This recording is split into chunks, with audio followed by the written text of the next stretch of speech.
Вы слушаете аудиоподкаст «Дерс», посвященный истории народов Крыма. В этом эпизоде курса лекций кандидата философских наук Надира Бекирова вы узнаете об аланах, их происхождении и истории. Мы также поговорим о гуннах, первом официально документально зафиксированном тюркском народе в Европе, их происхождении, завоеваниях и государственном образовании. Кроме того, вы узнаете о появлении на исторической арене булгар и их особенностях. Аланов считают народом родственным сарматам. Снова-таки существует две основные версии их этничности – иранская и тюркская. Наиболее острые разногласия и споры существуют между осетинскими и карачаево-балкарскими историками.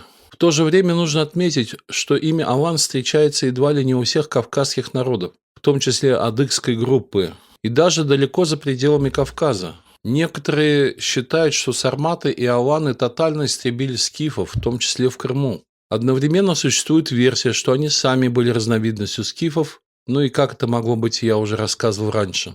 Надо сказать, что все эти версии в определенной мере не исключают друг друга, потому что название могло быть собирательным, и в состав алан могли входить племена разного происхождения. В то же время, и не только в те времена, но и сегодня случается, что близко родственные народы воюют на уничтожение. Обычным обращением друг к другу у карачаевцев и у балкарцев является алан. То есть один человек другого может окликнуть алан, и тот ответит ему. В настоящее время в связи с аланами возникает еще один вопрос. Кто такие черкесы? В настоящее время черкесами на Кавказе официально называют народ адыгской группы, который сам себя так не называет. Самыми близкими родственниками нынешних кавказских черкесов являются кабардинцы и адыги. Чуть дальше – абхазы и абазины. В принципе, имя черкесы для этого народа было использовано русскими в XIX веке.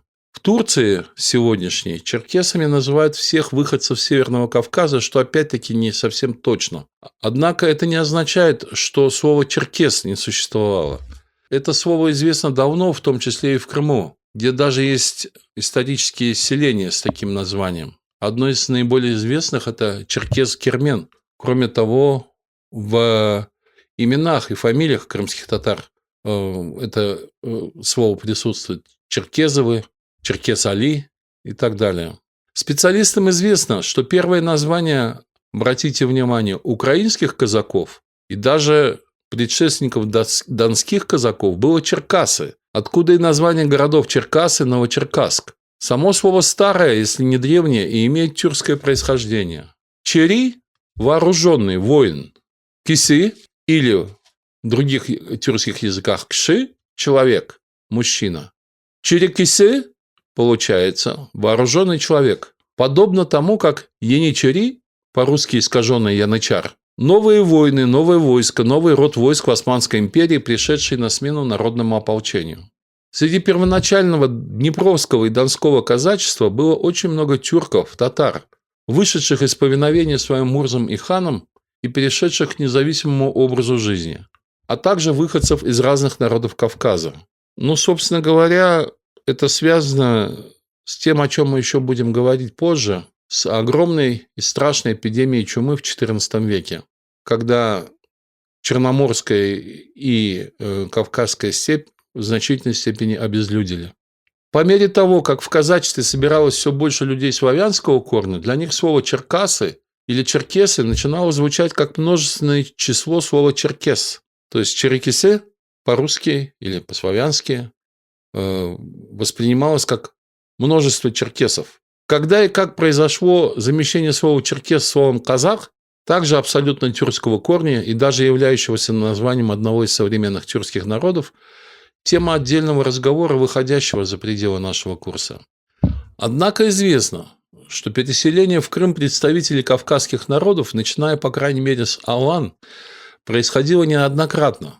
Во времена Крымского ханства значительная часть Северного Кавказа находилась в его составе или были данниками крымского хана. А у первых крымских ханов до заключения соглашения с Османской портой был обычай отдавать своих сыновей в малолетнем возрасте на воспитание в черкесское племя Бесляней, что, кстати говоря, по-крымстатарски означает «кормящие», живущие по сей день в Карачаево-Черкесии. Черкесские воины служили в ханской гвардии и оставались в Крыму. Одно из названий реки Бельбек раньше была Кабарда.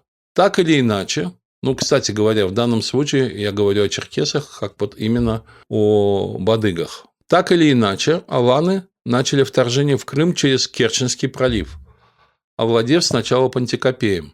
Интересно, что они были не одни, наступали они вместе с совершенно другим народом, пришедшим в Крым с далекого севера, с готами. Готы – германцы, а аланы, скорее всего, степная общность, в значительной степени тюркская, но, опять-таки, как и их предшественники по названию скифы или сарматы, это такая, скажем, ирано-тюркская смесь, но, в общем-то, уже к этому времени с тюркской культурой и языком. Но почему я так говорю? Потому что, допустим, имя Алан встречается и у казахов нынешних, и у казанских татар, как свое родное. То есть, слово Алан, оно для тюрков, западноевропейских, совсем не чужое слово. При этом аланы преимущественно шли с востока на запад по предгорьям, готы по южному берегу.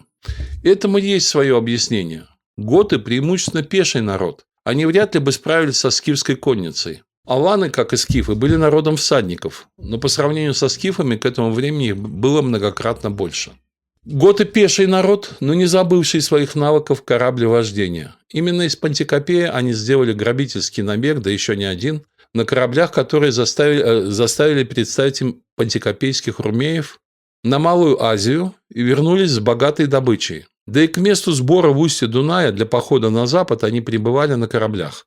Идти пешком по южному берегу, в отсутствие дороги, которую построили только в XIX веке, о чем я говорил, да еще вести наступательные бои в те времена было практически невозможно. Другое дело, что открытый с моря и разбитый на множество мелких бухт и, соответственно, небольших приморских сел южный берег, все еще населенный тавроскифами, был уязвимым для готской армады, захватывавшей его шаг за шагом на лодках и на пантикопейских кораблях. Нет сведений, чтобы готы-аланы, а что интересно, некоторые античные источники стали их называть позднеантичные, именно так, готы-аланы как один народ, как политический союз, а позже даже как, в общем-то, один этнос, хотя по своему происхождению были очень-очень разными, опять-таки к вопросу о гаплогруппах. Разгромив скифов и взяв их столицу, Неаполь-Скифский, готы-аланы, как их вскоре стали называть очевидцы событий, очень скоро осели в Крымских горах, сначала вступив в конфликт с византийцами или румеями, но очень быстро с ними договорившись, приняв христианство и перейдя к оседлому земледельческому образу жизни.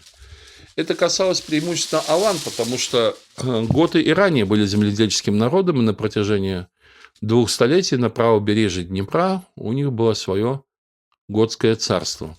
При этом большая часть и готов, и алан в Крыму не задержались, а в рамках походов, организованных гуннами, это уже позже, ушла далеко на запад в Европу, дойдя до Испании, Северной Африки и с юга через море вторгнувшись в Сицилию и Италию. Представьте себе вот такой поход. Это делалось, конечно, не за год, не за два, но в течение нескольких десятилетий. Их потомки вошли в состав нынешних испанцев, итальянцев, австрийцев, немцев, швейцарцев, забыв о своей причерноморской прародине. Хотя до Причерноморья они жили в Скандинавии и потом тоже в течение десятилетий мигрировали из Скандинавии через Атлантическое море на юг к Днепру.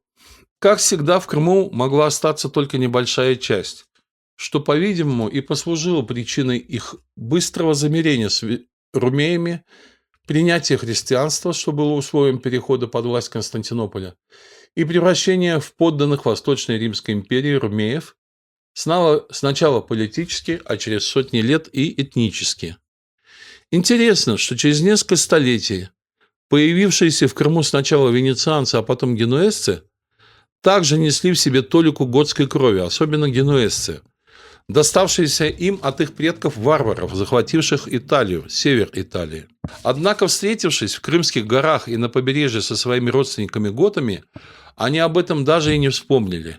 Слишком большая временная и культурная дистанция их разделяли. Там где-то 800-900 лет. Опять-таки, на пробу попробуйте представить себе, что было с вашими предками и кто они были 800 или 900 лет назад. Аланы, несмотря на свой первоначально кочевой образ жизни, не закрепились в Крымской степи, а ушли в горы на территорию, контролируемую Восточной Римской империей, по очень серьезной причине. Причиной были гунны. Гунны появляются в Крыму и в причерноморских степях в IV веке нашей эры. Ну, собственно говоря, когда готы и аланы вторгались в Крым, они искали расширение территории, ну и грабежа, конечно, но они не предполагали, что буквально в течение столетия с востока придут гораздо более сильные противники, чем местные готы, чем местные тавры и тавроскифы. Гуннов считают потомками народа хунну, сформировавшегося далеко на востоке на границе с Китаем. После нескольких столетий войн с китайцами, шедших с переменным успехом, хунну потерпели серьезное поражение, после чего не могли уже удерживать свою территорию. Их союз распался на 4 части. Значительная часть сделала длительный переход на запад. Имеется в виду, это опять-таки был не год, не два, а это была миграция, занявшая десятилетия, с остановками и с дальнейшим движением, с боями по пути, с нападениями на соседние народы и в то же время с вовлечением в свое движение соседних народов и племен. Уходя от преследования китайцев. На некоторое время они остановились в Поволжье. По пути к ним примыкали народы разного происхождения, в том числе угры из Сибири, родственники нынешних ханты и манси, мадьяры или маджары, оставившие свой образ жизни лесных охотников и влившиеся в гунскую культуру конных кочевников. Кстати, на этом примере очень хорошо видно, как происходит изменение хозяйственной деятельности разных народов. Кочевники могут осесть на землю и стать земледельцами в течение какого-то времени. Охотники и собиратели тоже могут стать либо земледельцами, либо кочевниками. По-видимому, за много тысяч лет до этого примерно так произошел контакт между прототюрками и лесными или состепными монголоидными народами Сибири. Изменилась также и антропология гуннов, смешиваясь с народами, попадавшимися им по пути. Хунну во втором-третьем поколении изменились и внешне. Изначально хунну говорили на одном из языков, названных позже тюркскими. Сохранили они этот язык и при появлении в Причерноморье. Это также был народ конных лучников и первый официально документально зафиксированный тюркский народ в Европе, где их стали называть гунны. То есть, если вопрос о киммерийцах, скифах, сарматах, савроматах, аланах до сих пор еще остается дискуссионным, то относительно гуннов есть, в общем-то, согласие большинства специалистов, что это был тюркоязычный народ. Кстати, венгры, чьи предки пришли в Европу вместе и как часть гуннов, несмотря на свое изначально отличающееся происхождение, до сих пор известны в английском языке как хунгары, а Венгрия как Хунгария или Hungary. В Европе гунны также не были единым народом. Во-первых, они изначально делились на разные племена. Во-вторых, при своем движении на запад включили в себя множество иных племен, в том числе далеких по своему происхождению. Наконец, они через некоторое время поставили под контроль всю степную Восточную Европу, а их влияние доходило до Балтийского моря и Северного Ледовитого океана. Все племена и народы на этой территории стали данниками и союзниками гуннов и следовали их политике. В том числе участвовали в завоевательных походах в Западную Европу. Весь этот этнический конгломерат и обозначался некоторое время как гунны. Это опять-таки очень хороший исторический пример, как одно имя распространяется на разные племена или на племенной союз, разнородный по своей культуре, антропологии, языкам и так далее. То есть для европейцев все участники нашествия были гуннами, в то время как внутри среди них были и тюрки, и не тюрки, и финно-угры, и, возможно, какие-то еще другие племена и народы. Называлось это Гунской империей, хотя строго, так сказать, в правом смысле эта империя не была, это был племенной союз, или империей Аттилы, одного из самых известных вождей гуннов и вообще известных в истории человечества людей. Крым, полуостров, был маленьким кусочком этой империи, и те, кто его населял, включая недавно появившихся готов и алан, вынуждены были вести себя так, как хотели гунны. Рассматривая вопрос о гунском нашествии, следует несколько подробнее остановиться на вопросе о нашествиях с Востока. Историки так и не нашли до сих пор удовлетворительного объяснения тому факту, что на протяжении многих веков, начиная по меньшей мере с киммерийцев, а может быть и ранее, каждые несколько сот лет из глубины Восточной Азии в Европу приходили волна за волной кочевники-скотоводы, успешно сокрушавшие как прежних завоевателей, так и окружающие степи земледельческие народы и государства. Обычным объяснением является колебание климата, периодические засухи, когда в поисках пастбищ кочевники напирали на своих западных соседей, те на своих, и так по принципу домино нашествия докатывались до Европы. Такая теория может объяснить причины начала движения, но не может объяснить его успех, особенно на протяжении многих тысячелетий.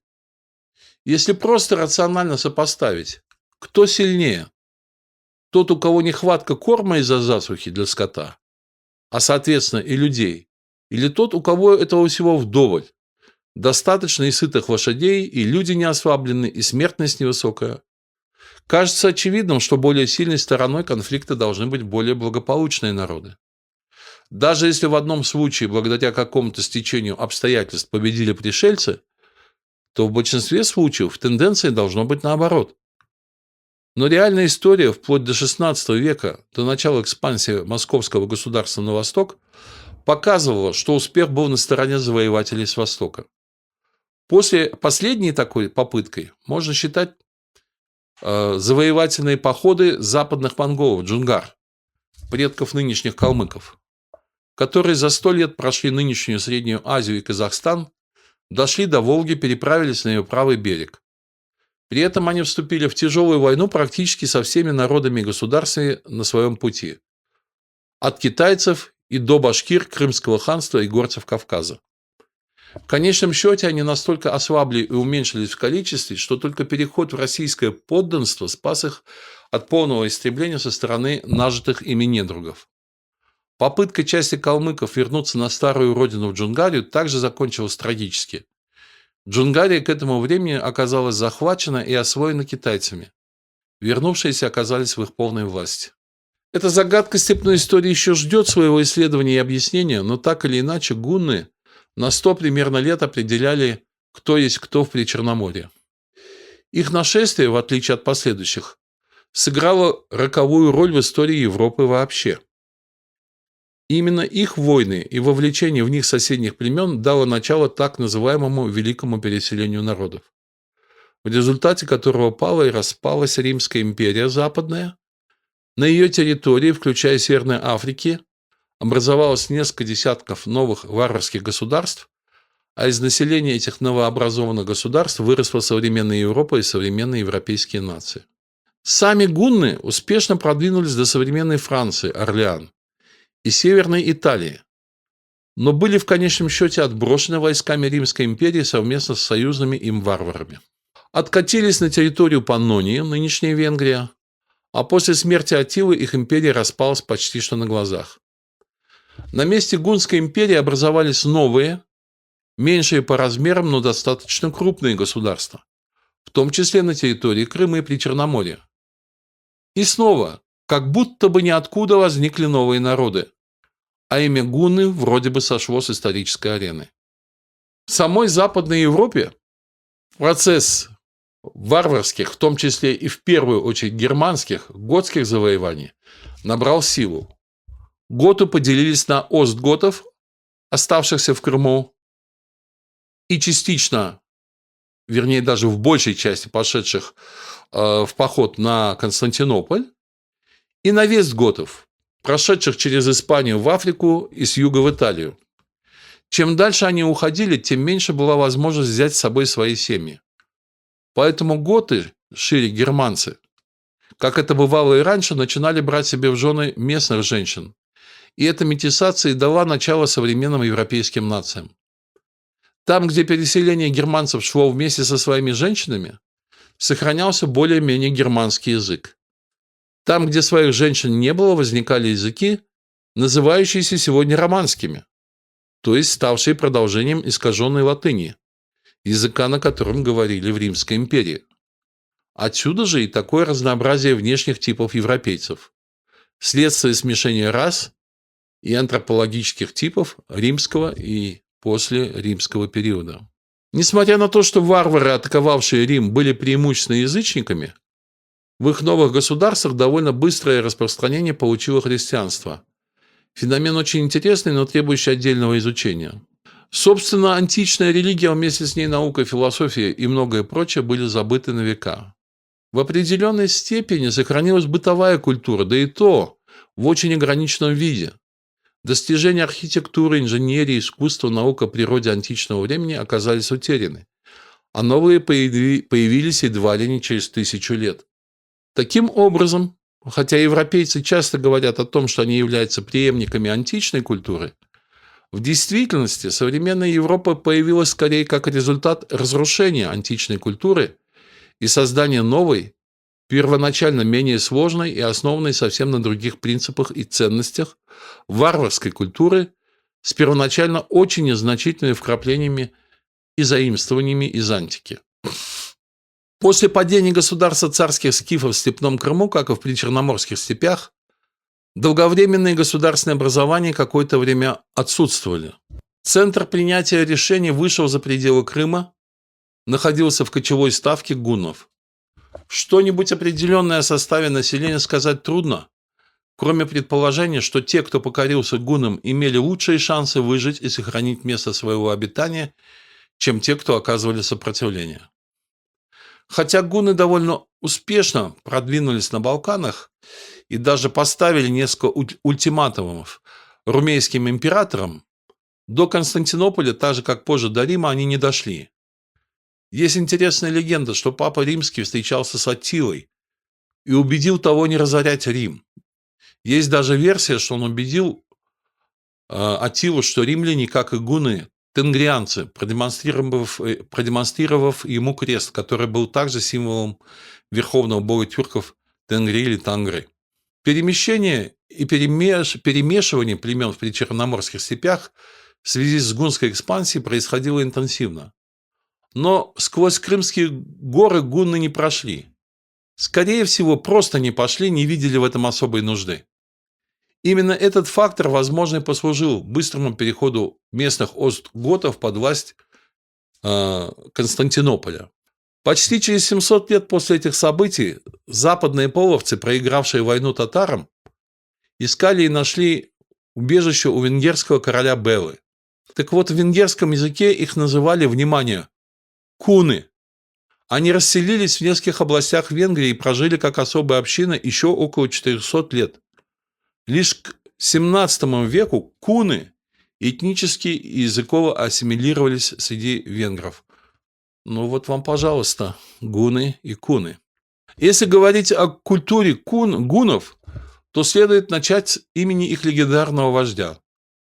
Тот, кто знает тюркские языки, понимает, что слово «Аттила» в них быть не может, в силу так называемого принципа сингармонизма, означающего, что в одном слове могут присутствовать либо только твердые «а», «о», «э», «у» и тому подобное, либо только мягкие «и», «э», «ю» гласные. Соответственно, Аттила на гунском языке должно было звучать как «атлы», «всадник», «атал», «аталы», «отеческий» или как-то вроде этого. В чувашском языке, о котором я уже говорил, Волгой по сегодняшний день называется атал.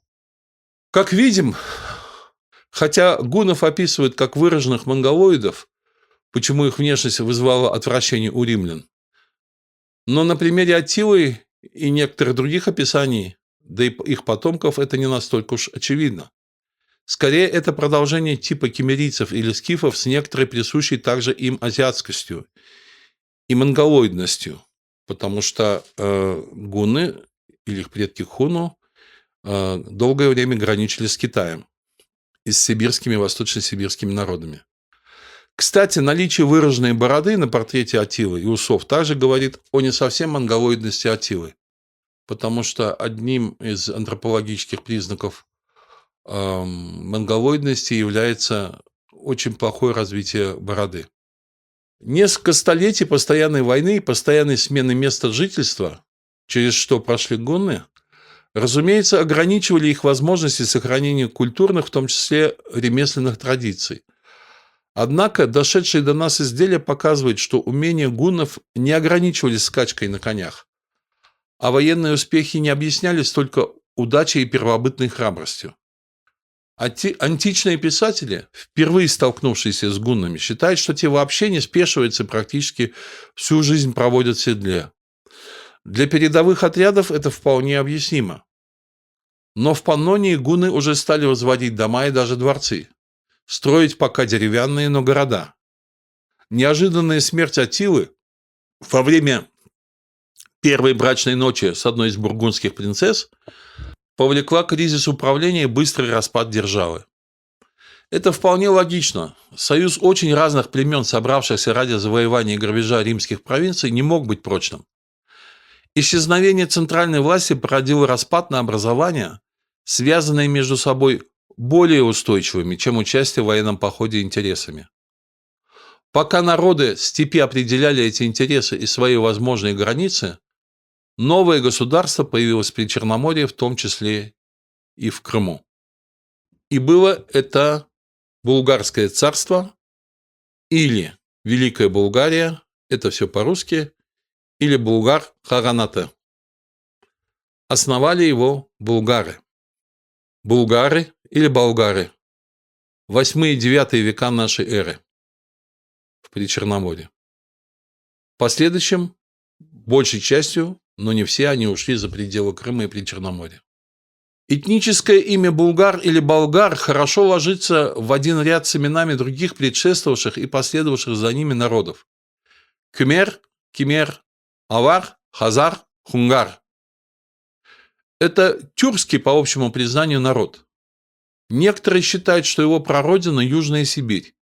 Некоторые, что это часть племен, ходившие ранее в Гунский союз.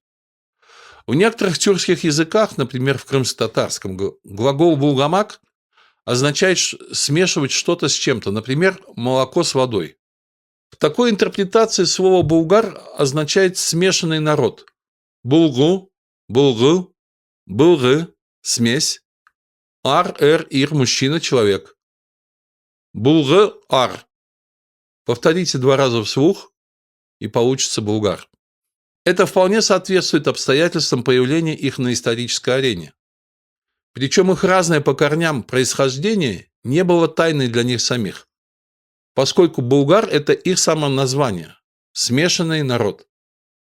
Вполне возможно, что часть племен и родов, входивших ранее в гунский конгломерат, по каким-то причинам сохранила или установила заново союзнические отношения между собой в ходе борьбы за выживание в причерноморских степях. Новый союз. Это не казалось им ни постыдным, ни нарочитым. Наоборот, это был новый военно-политический союз, помогший булгарам утвердиться в сложнейших условиях войны всех против всех после распада гунской державы. Довольно быстро булгары образовали свое государство, Великую Булгарию, с центром в румейской колонии Фанагория, находившейся примерно на месте нынешней Тамани, на Кавказском берегу. Она включала в себя крымские степи и предгорья, Северный Кавказ и часть заперекопских степей до Днепра. Скорее всего, Великая Булгария была многоэтничным государством, но булгары играли в ней руководящую роль, как политические лидеры и основное войско.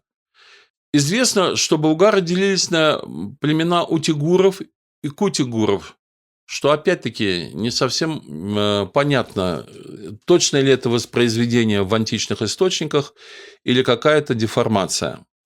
Есть разные версии объяснения этих слов, тем более, что, как всегда, они дошли до нас, по всей вероятности, в искаженном виде и позволяют разные интерпретации.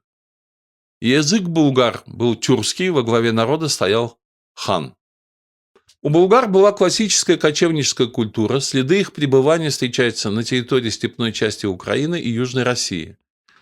Могила основателя булгарского государства хана Кубрата расположена в Полтавской области Украины.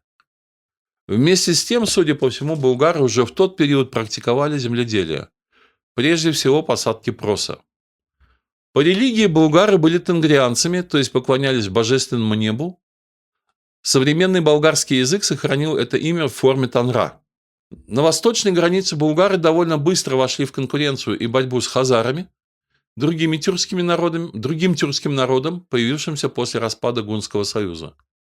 Предполагают, что военная победа хазар над булгарами привела к концу булгарского владычества при Черноморье. Но последствия были еще более сложными. Булгарская орда распалась на несколько частей, каждая из которых направилась в свою сторону. Современные болгарские учебники истории показывают места, куда булгары разошлись и некоторое время продержались как этнополитические единицы, включая Европу и Северную Италию. В конечном счете на этнической карте Европы появились 3 Болгарии. Дунайская, это нынешняя Болгария, ее основатель хан Аспарух.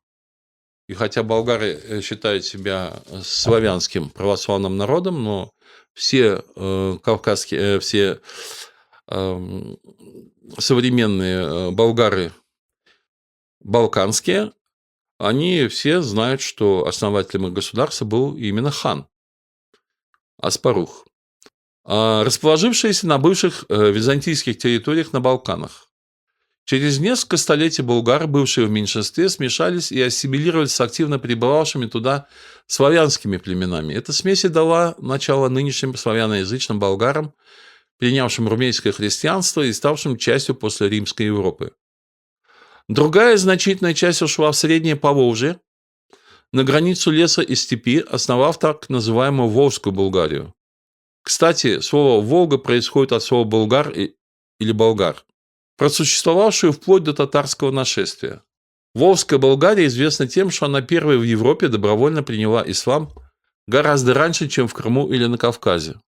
В Татарстане до сих пор сохранились развалины города Болгар, именно под таким своим названием с тех самых еще очень далеких времен. Сейчас там музейный комплекс.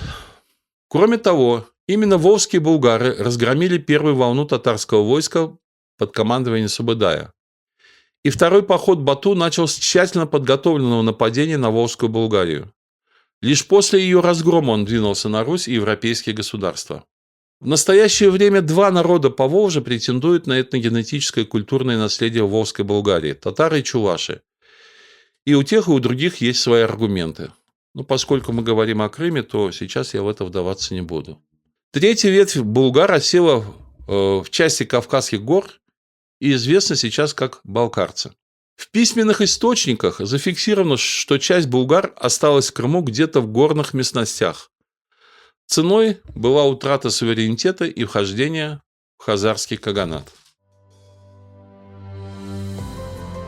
В следующей части цикла аудиолекций о народах Крыма вы узнаете о хазарском каганате, его политическом устройстве, контролируемых торговых путях и союзе с Византией. Вы также познакомитесь с культурой и религией хазар, а также узнаете о русском каганате и причинах падения Хазарии.